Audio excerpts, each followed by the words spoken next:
Et vous en avez pris souvent, à diverses reprises? Assez souvent. Est-ce que vous avez peur que les Américains portent la guerre au Nord-Vietnam? Nous n'avons jamais peur. N'est-ce pas? Comme les Français aussi, on dit que peur n'existe pas.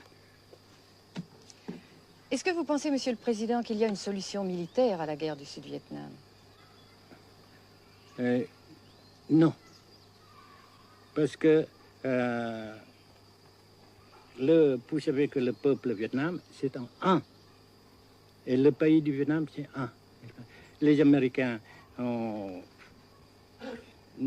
fait une guerre d'agression, comme qui dit, c'est une guerre non déclarée. Et, comme vous savez aussi, vous avez pu lire dans la presse, n'est-ce pas, mondiale, que plus la guerre prolonge, plus les Américains et leurs valets, n'est-ce pas, comment dire ça,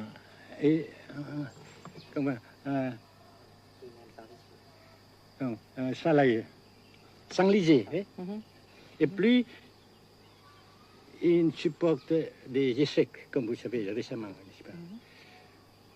Par conséquent, la guerre ne peut pas durer éternellement. Et je suis très heureux que les politiciens haut placés français ont reconnu cela.